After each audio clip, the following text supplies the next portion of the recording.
On Hot Copy this morning, works of Philippine national artists are set to be auctioned off this month. And here to talk about it, we have Salcedo Auctions Chair and Chief Specialist, Richie Lerma. Richie, good morning. This year will be the 8th annual edition of The Well-Appointed Life. We've been running this auction, which includes important Philippine art and a connoisseur collection of fine antiques and other valuable collectibles. So as you had mentioned, we will be, of course, presenting a wonderful array of works of art by national artists, as well as significant academic, modern, and contemporary artists as well. So that's something to look forward to for all of our discerning collectors out there. So how does Salcedo Auctions ensure that your art is the real deal and it's A1? The most important thing, of course, is experience, Karen, and connoisseurship. The specialist department at the Salcedo Auctions, myself included, over 20 years of experience in being surrounded by these works of art. In fact, for all of these authentication issues, etc., that have happened overseas, ultimately, the connoisseurs bring it back to experience. They know it when they see it. Very hard to explain, but a lot of it is also through exposure. It's blink. Absolutely. Blink, absolutely. yeah.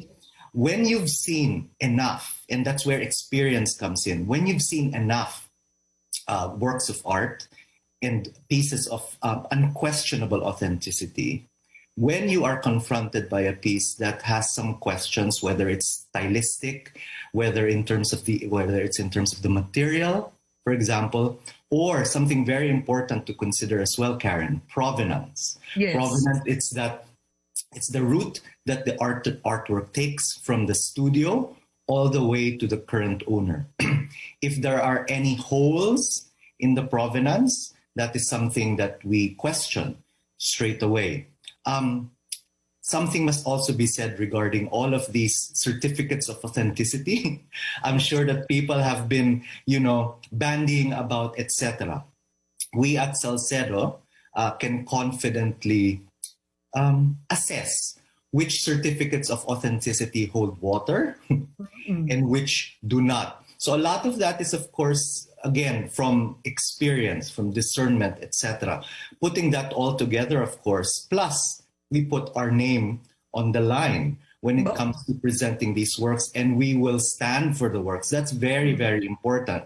And I think that's what separates us, let's say, from more, anonymous dealers or those that just simply do not have the experience or don't have the background for it. I was director of the Ateneo Art Gallery for over 15 years. So That's how I met you, actually. Absolutely, yes. That's correct. Yeah. And I wanted to ask you, can we talk about the art that will be up for auction? Yes, absolutely. Well, the highlight, of course, is the Vicente Manansala vendors from 1978, sterling provenance, from one of the members of the Friends of Manansala, which was this closed group of individuals who often visited Mang Enteng and really had the immediate access to his works. That's something that for a lot of people to remember, because even back then, it was very difficult already to acquire a work by Manansala, because he had this hermetic circle of admirers who literally surrounded him. So any work that came up, they snapped it up. In fact, some of them would have their names written already at the back of the canvas to make sure it didn't go anywhere. It's so similar today. Yeah. It's so similar today with certain artists. Absolutely. So, when it comes to very popular artists as well, things have not changed in the decades since. The very popular artists already have groups of people around them to have first dibs, let's say, when it comes to these pieces. And that was the case for this particular Manansala. Very rare. And of course, a glowing example of his transparent cubism. There's also this beautiful work by a national artist, Ang Kuk. It's still life with window and plant from an eminent a collection as well from 1975. We have works by Felix Resurrección Hidalgo, Juan Luna. We have works by national artist Ben Cab as well, the largest Zalameda painting to ever be offered at auction that measures 60 by 120 inches. It's gargantuan and Pretty it's quite big. stunning. Yes, Yeah. it's quite Yeah. sizable, and you must see it because it really takes your breath away when you see that work. We also have this work by by Fernando Sobel, Yeah. which we mentioned in our catalog as being the first work by the artist. And we mentioned that because this was stated by the eminent scholar and not just godson, and as well as curator of the works of Fernando, Peter Soriano, who was involved in organizing the Reina Sofia retrospective of Sobel. Yes. How do we define the first work when an auction house Absolutely auctions a painting? The painting that we have is the first. It's marked 48-01, in fact, and this was mentioned by Peter Soriano himself. The reason being is that this particular painting is an original painting, meaning it's not a copy of something else. This is that the artist did. Absolutely correct. Yeah, I understand. So that's how scholars would define the first painting, rather than something that the student would be making, copying something, let's say on a wall. That's different. So I think what's important here is what auction houses are saying, like yourself. The definition of first for the artist and for art scholars, could be very different. Oh, yes, absolutely. That's what you're saying. Oh, yes, absolutely. Because when it comes to the assessment or the appreciation of an artist, of course, the artist might say, okay, this is my first painting, etc. Well, yes, in terms and it's very personal to the artist. Of course, absolutely. Yes. And we cannot doubt that. Of course, art historians looking back trace a certain painting, the one that's being offered at Salcedo, as the first because of its originality. Okay, so the Zobel that you are auctioning off, and I've actually I've read a lot about his work. Yes. I'm a fan of his work. I think you know that. Is this an abstract work, or Zobel's earlier works were actually cubist? To a degree, it was figurative. Correct. You are very correct there. Right? And in the Ateneo Art Gallery, correct. His earlier works, you had a big one. I believe it's the Carroza. Correct. That's his award-winning AAPPs. Yes, the one that which is very different from the Zobels that are auctioned off today. Absolutely. The Saitas, etc. Those are the ones that people know of. So this is for the more discerning collector who wants to build a more comprehensive collection of works by Zobel, and this one being the first in his catalog resonate. It is figurative. You're correct there, Karen. And in fact, this was inspired by he was very much influenced by Van Gogh, as I mentioned, and it reminds one of those early works of Van Gogh, which actually did still lifes. In fact, Mr. Soriano, in fact, mentioned that perhaps there might be something there in terms of that brown bottle that you see in that painting. You must recall that the Sorianos, of course, established San Miguel, the brewery. So could this perhaps be an allusion to the former owners? This was a gift or purchased by Soriano's father from Sobel himself, both of whom were students at Harvard at the time. Are you surprised, Richie, with just the amount, frankly, of art that's being bought from auction houses? I mean, sometimes it staggers me, myself. It staggers me that you have Filipinos that now are serious collectors of art and are buying them at really high prices. You know, this is a phenomenon that has become even more pronounced, in fact, right now, especially after the pandemic and there's a lot of volatility out there, as you know, Karen. So people are looking for something that's stable. And for a lot of people, nothing can be more stable than one's identity or one's culture, because you can never erase that. In fact, that's the very foundation of society. And the art that we present is what symbolizes that. It's all people also, in times like these as well, people want something tangible that they can hold on to and perhaps even pass on through the generations. And there's that, we've started this whole idea of how one redefines one's legacy. You redefine one's legacy through, showing that deep understanding of excellence, of Philippine art history, appreciating that, collecting that, and that's how we define, of course, having that well-appointed life and passing that on through the generations. But in terms of the market, Yes. are you seeing buyers go for masters or contemporary artists? Right now, we're seeing more and more, of course, that people are acquiring the works of the masters by and large. Because, I mean, if one were to look at it in terms of just the financial markets, for example, there are what you call the blue chips, meaning that no matter what happens, they will always have the reputations that they've already cemented over time. And so it's a bellwether against any vicissitudes. Okay, but would family be experts? I mean, that's interesting because, for example, an H.R. Ocampo, a Koya, would family necessarily be experts of the artist? I'm so happy you asked that, in fact, because it has a lot to do with, you know, all of these certificates of authenticity or opinions being given by families. We take everything, of course, with a grain of salt. When it comes to the opinions of families, because, you know, people are correct that, you know, they might say, well, you know, they wouldn't have been around every time their father or mother was creating the work. There is validity to that. And so we look at the opinion of the family as something that's valuable, but it's not a be all and end all. And I cannot emphasize that enough. While we listen to the families, Salcedo does take a stand sometimes, and if we feel that, you know, we're not very comfortable, not that we're saying that we find it inauthentic, because we're in no position to do that. But if we're not comfortable with the work, we simply do not offer it. What's your advice for people who want to buy art in an auction?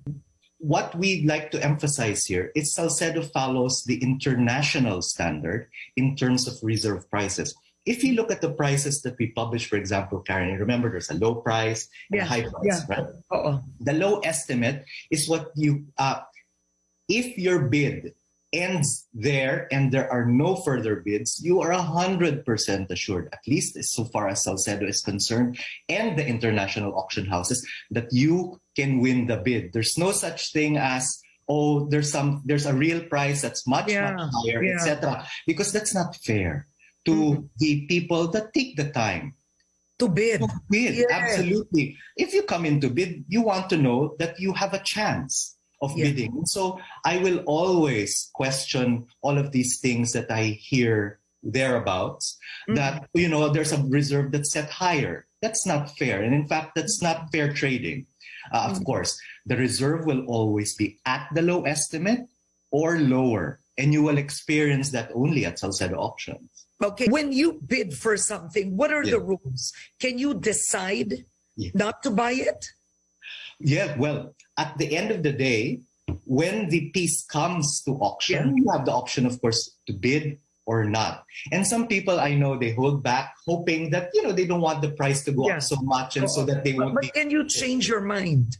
Well, once you put in a bid, there's no such thing as changing your mind anymore. So you do have to think very hard before you raise your paddle or press the bid, because you also need to be mindful of your responsibility to the seller. Because once you bid on that, and somebody else bids, there's a certain responsibility that comes for your raising your hand or pressing that button, because you are also affecting the financial interests of the person that is selling. Because what if you bid and you back out?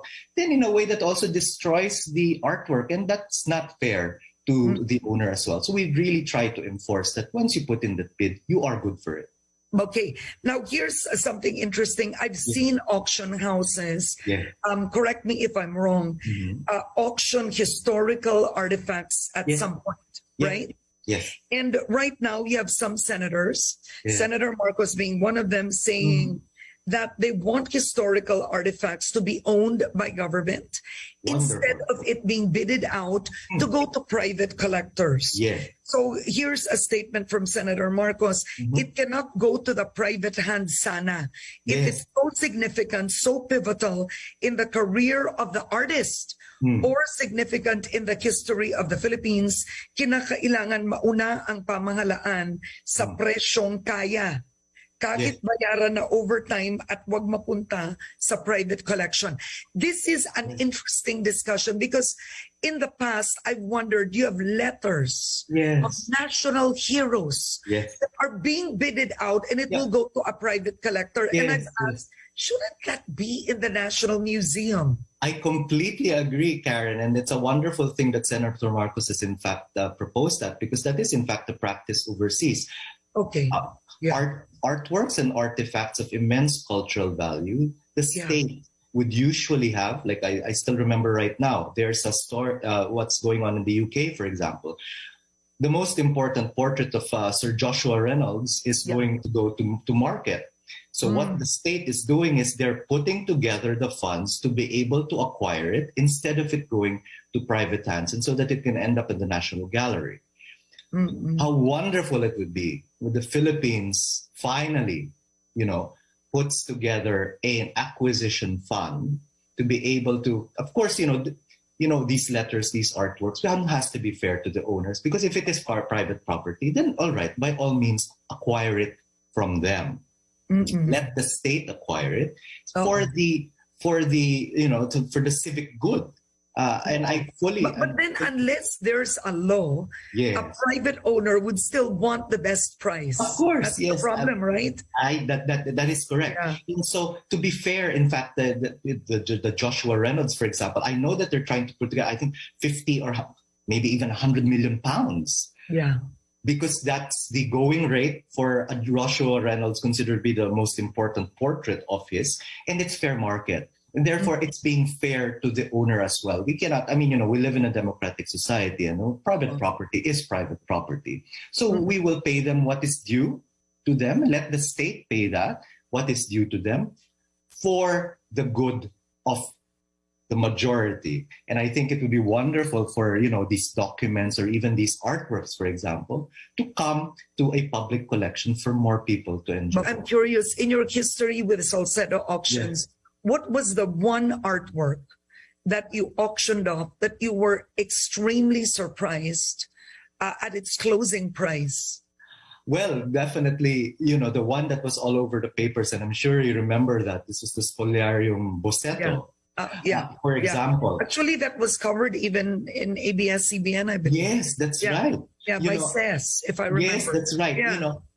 For us to be able to have found something of that historical importance, and it is perfectly understandable for people to be incredulous to see, whether or how could that be real, etc. We really did. We stood our ground, and we knew it was real, and experts as well verified that. In fact, even the National Museum came to register it as well, and so our call was still. It being a study, and it's still being buffeted by all of these different questions from people who may or may not really know or understand what they were talking about. At the end of the day, it reached the record price, which is the highest price for a Luna ever in any Philippine auction. After that would have been the Felix Hidalgo, which was the world record for La Pintura, and that came from one and the same family. So that has given me extreme delight, but also still great surprise in terms of what people are willing to pay for these works. These were La Pintura went for close to 75 million pesos plus. For a painting, and for people to have been fighting over that. In fact, people were, some collectors were more than happy to be seen there at the ballroom bidding for it, because that's how much support that they have. And so for them to come out there and to say, okay, we have the funds, you all know we have the funds to acquire something like this, people fully supported that because they know how. And I'm curious, how do people who bid feel? How do you make them feel protected? That once they're there bidding out in the open, PIR, is it like somewhere in the room? How do you do that? Of course, the most important thing there, if you notice, when we cover auctions, we of course protect the privacy of our bidders. Cameras, of course, aren't pointed in their faces. We might know who they are, etc. But of course, discretion is always key. We're very transparent. But are we as open like how it is in New York, for example, like Christie's and Sotheby's, where you really see those beside you? You know them. Is it that way? Yes. Absolutely, it's the same. You know, when you come to a live auction, you do see the people that you're bidding against. Yeah. But you also need to understand that some people, if they're bidding, they may or may not actually be the actual bidders. What do I mean by they might be representing somebody, a brand or somebody who prefers to be even more discreet, correct. etc. So just because the person is there doesn't mean to say that they're spending your money too, etc. So there is transparency in terms of, okay, you see everything that's there, but transactions or agreements that are had outside of the auction house, we're certainly not privy to that anymore. My last question is, what is the future of art in the Philippines? I mean, clearly it's flourishing. Yes. There's so many galleries have reopened after the pandemic. In fact, during the pandemic, you still hear people really selling art privately. Yes. Right? So that's the one thing that didn't stop during the pandemic. That is correct. Was the private selling of art. Correct. So in terms of, let's say, our Asian neighbors, Richie, where are we when it comes to art?